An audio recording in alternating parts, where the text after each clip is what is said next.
의사 집단 행동으로 인해 국민의 건강과 생명에 대한 피해 우려가 커짐에 따라 정부는 2월 22일 위기평가회의를 개최하고 2월 23일 08시를 기해 보건의료 재난경보 단계를 경계에서 심각으로 격상하였습니다. 이에 정부는 금일 오전 국무총리 주재 의사 집단행동 중앙재난안전대책본부를 설치하였습니다. 정부는 국민의 건강과 생명을 담보로 한 의사들의 집단 행동과 의료 공백 위기에 대해 매우 엄중하게 생각하고 있으며 관계 부처 및 17개 시도 협력체계 구축을 통해 의료 공백 최소화에 필요한 모든 역량과 자원을 총동원할 계획입니다. 앞으로 중앙재난안전대책본부는 국무총리를 본부장으로 하고 보건복지부 장관이 1차장으로서 비상진료 대책과 집단행동 대응 총괄을, 행정안전부 장관이 2차장으로서 지자체 재난안전관리를 총괄할 계획입니다. 금일 중앙재난안전대책본부 논의사항을 말씀드리겠습니다. 먼저 정부는 금일 2월 23일부터 의사 집단행동이 종료되는 시점까지 비대면 진료를 전면 허용합니다. 이에 따라 별도의 신청이나 지정 없이 희망하는 의원, 병원 등 모든 의료기관에서 비대면 진료가 전면 시행됩니다. 정부는 전공의 이탈이 심한 상급 종합병원은 중증과 응급 환자 진료에 역량을 집중해 의료진의 소진을 방지하고 중등증 이하 환자는 지역의 2차 병원급에서 경증 외래 환자는 의원급에서 각각 진료토록 할 계획입니다.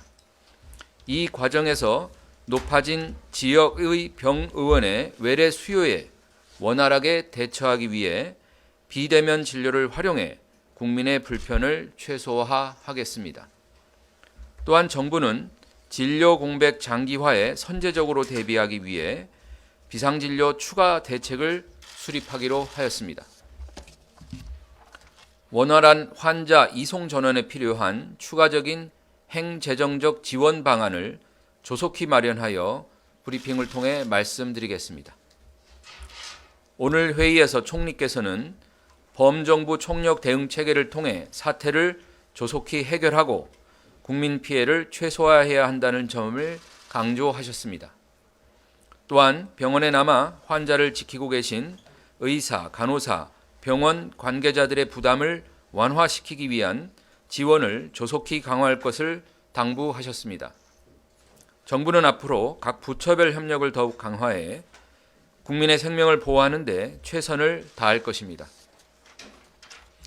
의사단체 집단행동 관련 서면 점검 결과를 말씀드리겠습니다. 2월 22일 22시 기준 자료 부실 제출로 시정명령 예정인 6개 병원을 제외한 94개 수련병원에 대한 점검 결과입니다. 6개 병원이 통계에 포함되지 않았기 때문에 전날 대비 비교가 곤란하다는 점을 말씀드립니다. 사직서 제출자는 소속 전공의의 약 78.5% 수준인 8,897명으로 전부 수리되지 않았습니다.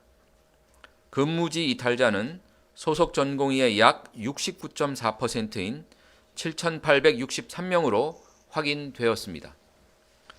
21일 18시 기준 의사 집단행동 피해 신고 지원센터에 신규로 접수된 피해 사례는 총 40건입니다. 수술 지연이 27건, 진료 거절이 6건, 진료 예약 취소가 4건, 입원 지연은 3건이었습니다.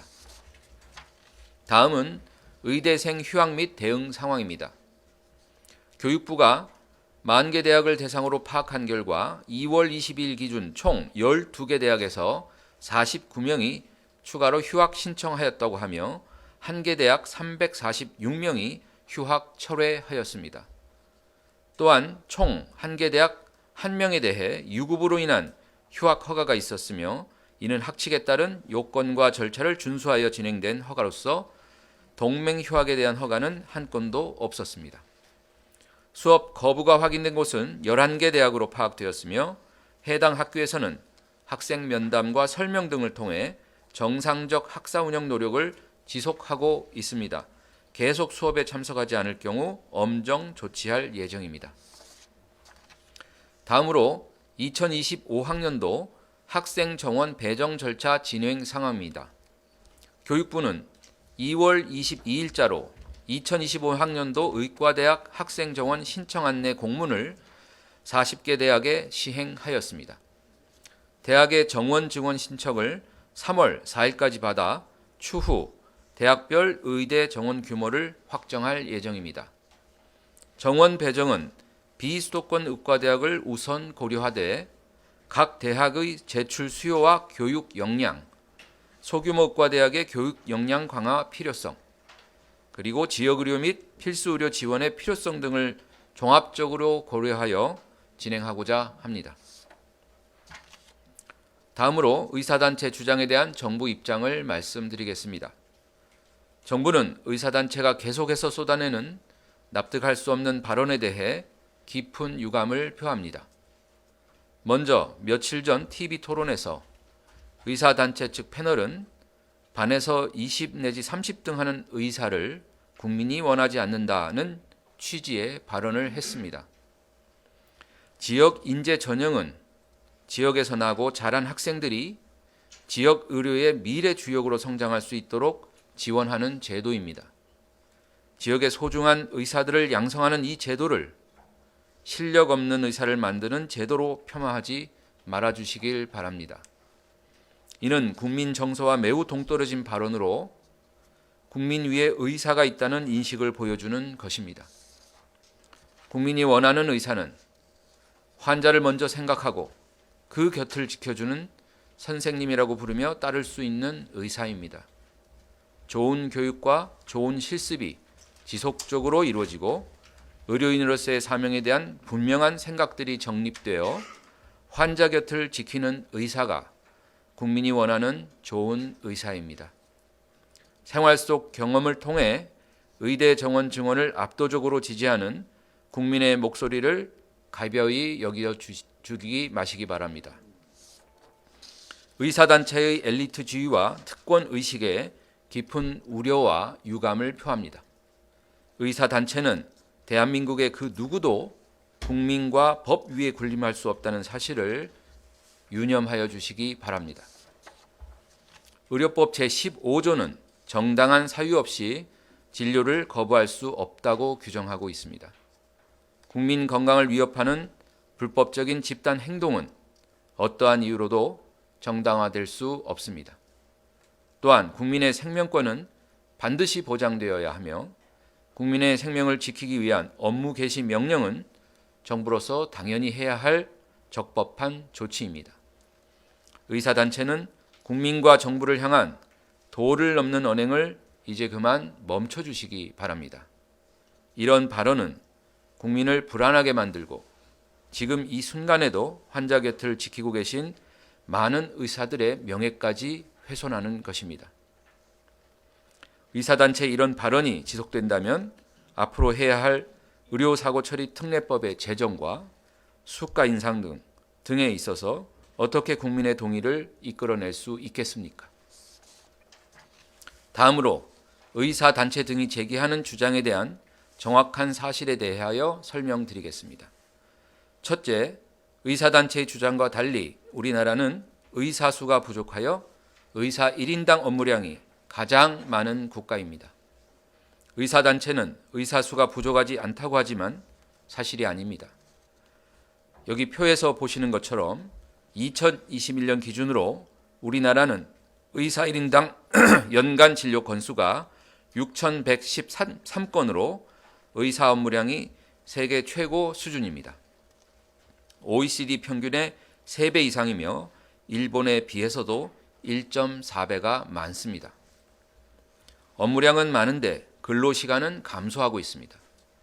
어제 말씀드린 것처럼 전공의의 경우 주당 근무시간이 2015년 주 92.4시간에서 2022년 주 77.7시간으로 약 16% 줄어들었습니다.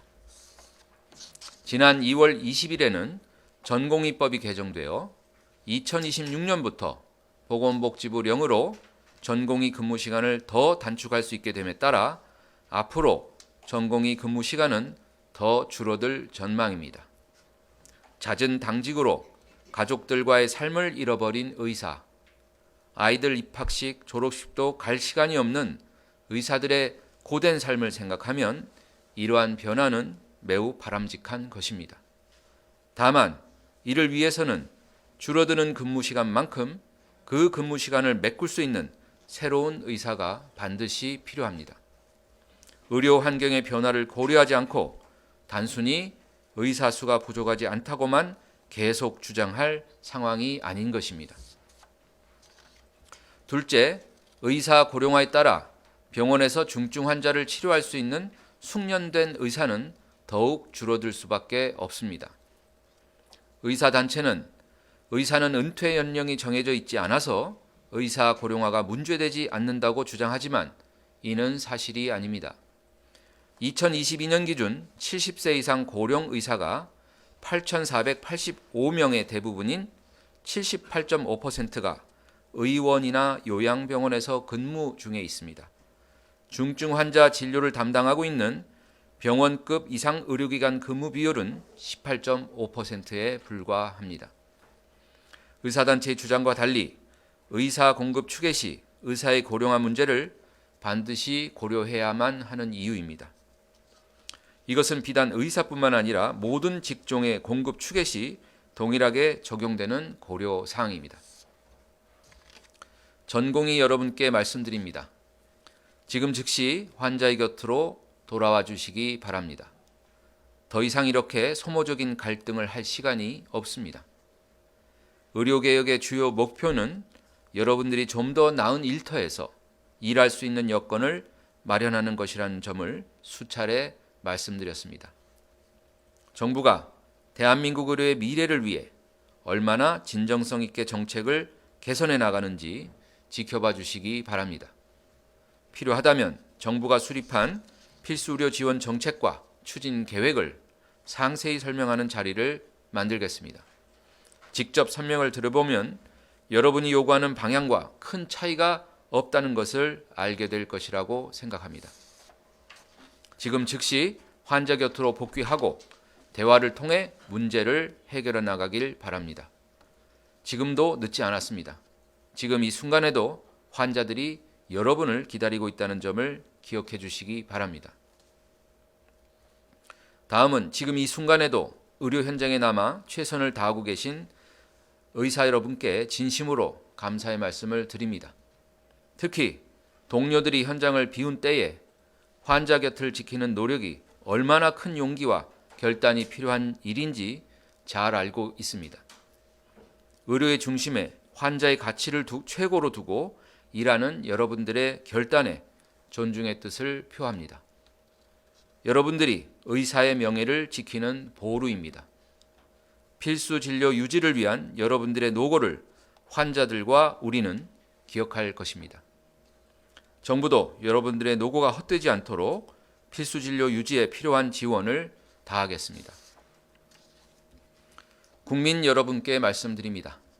정부가 위기관리 컨트롤 타워를 중앙재난안전대책본부로 격상시킨 이유는 진료 공백 방지에 최우선 목표를 두고 여러 관계부처와 지자체의 역량을 총결집시키기 위함입니다. 정부는 환자의 건강과 생명을 지키는데 한치의 소홀함도 없도록 발생할 수 있는 모든 가능성에 대비하여 비상진료 체계를 운영하겠습니다. 집단 행동 초기라 현장에 혼란이 있지만 정부는 앞으로 범정부적인 대응을 더욱 강화해 공백 없는 비상진료 체계 유지에 만전을 기하겠습니다. 모든 수단과 방법을 강구하여 조속히 문제를 해결하겠습니다. 감사합니다.